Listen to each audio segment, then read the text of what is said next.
জানা বোঝার অবশ্যই প্রয়োজন। আচ্ছা বাবা, আমাদের এইটা বর্তমান বাংলাদেশ, একসময় ভারতবর্ষ ছিল, তাই না? আমাদের এই ভারতবর্ষে কোন নবী বা কোন রাসূল এসেছেন? কোন নবী আসছেন আমাদের দেশে? আসে নাই। আমার দিনের নবী বলেছেন, হে বিশ্ব জগতের মানুষ, তোমরা আমার বংশের হাতে হাত দিয়ে বায়াত গ্রহণ করো। এটা আমার দিনের নবী বলেছেন। আমাদের বাংলাদেশে কোন নবী রাসূল আসে নাই, প্লাস বিয়ে শাদিও করে নাই। তাহলে তাদের সন্তানাদি বংশ পরিচয়, বংশের মানুষ আমরা কোথায় পাবো? কি বাবা? তাই তো। আমার দিনের নবী উনি অর্থাৎ হয়েছেন 1400 বছর আগে। ওই সময়ে যারা ছিল আমার নবীর সময় তাদের কপাল ভালো, কিন্তু তাদের পরে যে প্রজন্মগুলো আমরা আছি, কি বাবা, তাদের দেখিও নাই, তাদের ছেলে মেয়েকেও আমরা দেখি নাই। যে এই যে আমার দয়াল নবী অর্থাৎ হওয়ার পরে এই 1400 বছর পার হয়ে গেছে, এরপরেও লক্ষ লক্ষ কোটি কোটি মানুষ আমরা বায়াত গ্রহণ করছি না বাবা?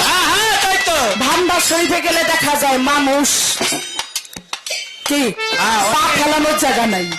আটশো বিশ্ব জাকের মঞ্জিল, লক্ষ লক্ষ মানুষ তারা দয়ালের হাতে হাত দিয়ে মুরিদ হয়েছেন। আমার জানার বিষয়, আমরা বংশের লোক, আমার দয়াল নবীর বংশের লোক আমরা কোথায় পাবো? যদি তাদের বংশের লোক এই বাংলাদেশে না এসে থাকে, তাহলে এই যে যারা আমরা মুরিদ হয়েছি লক্ষ লক্ষ কোটি কোটি মানুষ, হ্যাঁ, এদের মুরিদ কি হয়েছে না হয় নাই জানা দরকার না? আটশি বিশ্ব জাকের মঞ্জিল, ভান্ডার শরীফ, সুরেশ্বর দরবার শরীফ, এই যে আমরা যারা কোটি কোটি লক্ষ লক্ষ মানুষ মুরিদ হয়েছি, এদের মুরিদ হয়েছে না হয় নাই? ভালো ভালো। আর এক শ্রেণীর লোক বর্তমান সমাজে বলে যে পিতা মাতা খেদমত করলে, হজ যাকাত রোজা নামাজ কালেমা স্তম্ভ অষ্টসরা এগুলো পালন করলেই হয়ে যাবেন, বায়াত হওয়ার কোনো প্রয়োজন নাই, বলে না? বলে বলে। আচ্ছা বাবা, এই বায়াত সম্পর্কে কোরআনের কোথায় আছে? কি বলছে আল্লাহ? কোন আয়াতের মধ্যে বলেছে যে তোমরা বায়াত হও? যদি কোরআনে না থাকে, কি বাবা, যদি কোরআনে না থাকে, তাইলে এই যে যারা বায়াত আমরা হইছি, আমার কান্দল দেন ভাই কই, উনি কিন্তু খেলাফত প্রাপ্ত পিসাব, এই যে আমরা যারা বায়াত হইছি, দয়াল যদি কোরআনে না থাকে তাহলে বায়াত আজকে ফেরত দিবেন। কি কন? কোরআনে না থাকলে বায়াত ফেরত দিতে হবে। আর যদি কোরআনে থাকে তাহলে আমরা যারা না হয়েছি তারাও বায়াত হয়ে যাবে। আর যে বিষয়টা যে বলছিলাম ভক্তি, পায়ের মধ্যে ভক্তি, তো এটা যদি কোরআনে না থাকে তাহলে আজকে বইলে যাবেন, আজকের পর আপনারা এই ভক্তি টক্তি আর নিয়েন নাকি?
বিরহে সারা নিশি আগুন জ্বলে বুকে আমি নিশিতানির জানে কাঁদি রে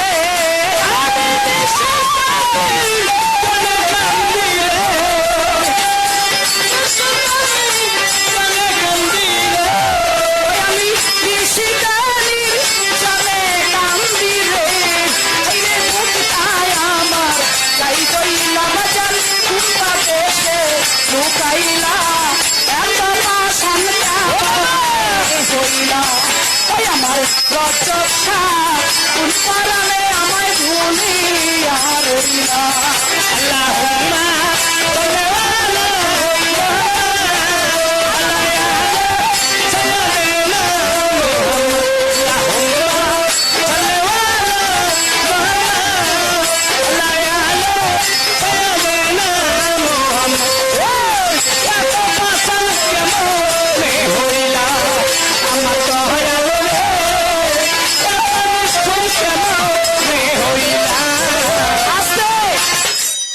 যা চাওয়ার একবারই চাবো হ্যাঁ চাই রাখেন মন মতো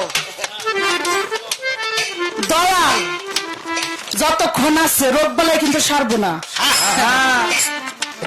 পেট ব্যথা হইলে মাথা ব্যথা হবে, মাথা ব্যথা হইলে পাও ব্যথা হবে, পাও ব্যথা হইলে সারাইলে হাত ব্যথা হবে। হ্যাঁ হাত পা ঘুরাই একটা সারাবেন আর একটা আমার হইতেই থাক হইতে আর থাকবে। তলে কই যাও করবো একটা এই যে কথাগুলো বাবা বললাম এটা কিন্তু সচরাচর আলোচনা হয় হয় না? হ্যাঁ হ্যাঁ হ্যাঁ, অবশ্যই তারপরেও এটা আমাদের জানার প্রয়োজন,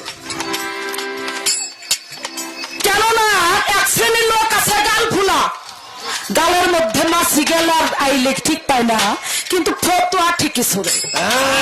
তারা সব জায়গায় আছে, তাদেরকে এই দেখানোর জন্য এই সচরাচর প্রশ্ন দুইটা আমরা সব মঞ্চে করে থাকি। কিন্তু আর একটা প্রশ্ন করবো আজকে অন্যরকম, সেটা হলো কাল বিল মুমিনিন আরশ নাকি মুমিনের কাল আল্লাহর আরশ, তাই তো? হ্যাঁ, মুমিনের কাল আল্লাহর আরশ। আচ্ছা বাবা, আল্লাহ বড় না আমি বড়? কোন দি কথা কম না কেন? আল্লাহ বড় না আমি বড়? আল্লাহ বড় হ্যাঁ, ওই যে এক চাচা বলছে আমি বড়। আল্লাহ সবার চাইতে বড়। কেমন বড়? এই দুনিয়ার চাইতে বড়। কেমন বড়? আকাশের চাইতে বড়। আকাশকে আমরা দেখছি কোনোদিন? হ্যাঁ, আসমান দেখছিনি, দেখি নাই। আচ্ছা ওর একটা কথা বলি, আচ্ছা ঘরের ভিতরে মানুষ যায় না, মানুষের ভিতরে ঘর যায়? হ্যাঁ, ঘরের ভিতরে মানুষ যায়। আল্লাহ হইল বড়, ঘর বড় না? এই ঘরটা বড় না? ঘরের ভিতরে মানুষ যায় না নাকি? তা আল্লাহ এত বড়, মুমিনের কাল, হ্যাঁ, এক টুকরা মাংস। আমার জানার বিষয়, আল্লাহ এত বড় হইয়া, পৃথিবীর চাইতে বড় হইয়া, এই মানুষের মধ্যে এতটুকু একটু কাল, এক টুকরা মাংস, এর মধ্যে আল্লাহ থাকে কেমনে? এই একটা প্রশ্ন ইম্পর্টেন্ট। আমি